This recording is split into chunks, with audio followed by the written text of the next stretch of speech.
Maruti ഓമ്നിയുടെ spark പ്ലഗാണ് നമ്മൾ മാറാൻ പോകുന്നത്. അതിനാദ്യമായിട്ട് ഇതിൻ്റെ 3 കോഡ് വയറുകൾ ഊരി മാറ്റുക.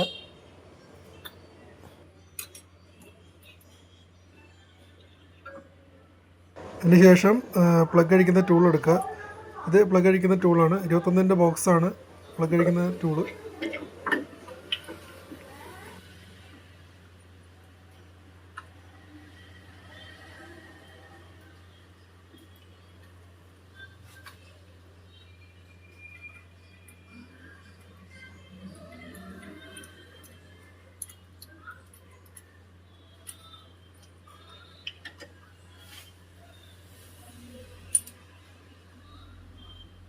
പ്ലഗ് കിലോമീറ്റർ കൂടുതൽ ഓടിയിട്ടുണ്ട്.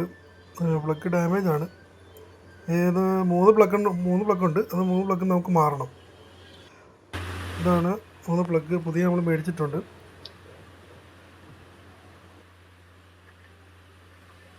പഴയ പ്ലഗിൻ്റെയും പുതിയ പ്ലഗിൻ്റെയും കണ്ടീഷൻ നോക്കിക്കഴിഞ്ഞാൽ നമുക്ക് മനസ്സിലാകും. ഇത് ഒരുപാട് കിലോമീറ്റർ ഓടിയിട്ടുണ്ടെന്ന് തോന്നുന്നു. ഒരു 20,000 കിലോമീറ്റർ ആകുമ്പോൾ തന്നെ പ്ലഗുകൾ മാറിക്കൊടുക്കണം, ഇല്ലെങ്കിൽ അത് മൈലേജിനെ ബാധിക്കും. പുതിയ പ്ലഗ് പിടിപ്പിക്കുന്നതിന് മുമ്പ് ഇതിൻ്റെ ഗ്യാപ്പ് കറക്റ്റാണോ നോക്കണം. കൂടിപ്പോകാനും പാടില്ല, കുറഞ്ഞു പോകാനും പാടില്ല.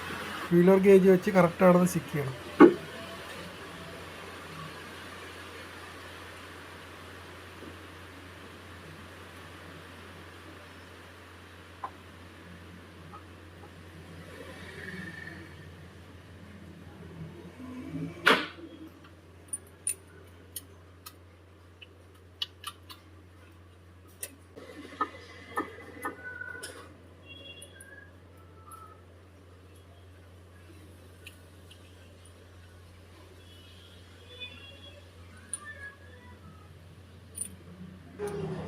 പ്ലഗ് ടൈറ്റ് ചെയ്യുമ്പോൾ ഓവർ ടൈറ്റ് ആകരുത്.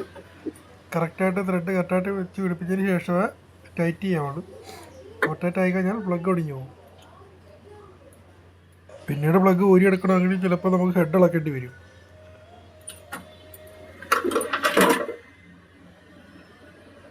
ഇനി നമുക്ക് കോഡ് വയർ ഓരോന്നായിട്ട് കണക്ട് ചെയ്യാം.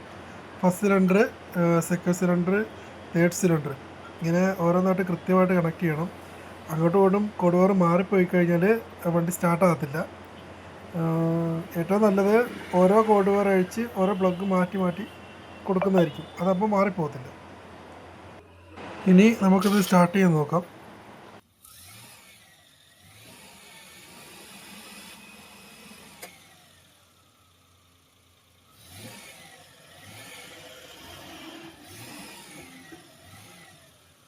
ഇങ്ങനെയാണ് വാൻ്റെ സ്പാർക്ക് പ്ലഗ് മാറുന്നത്. Thank you.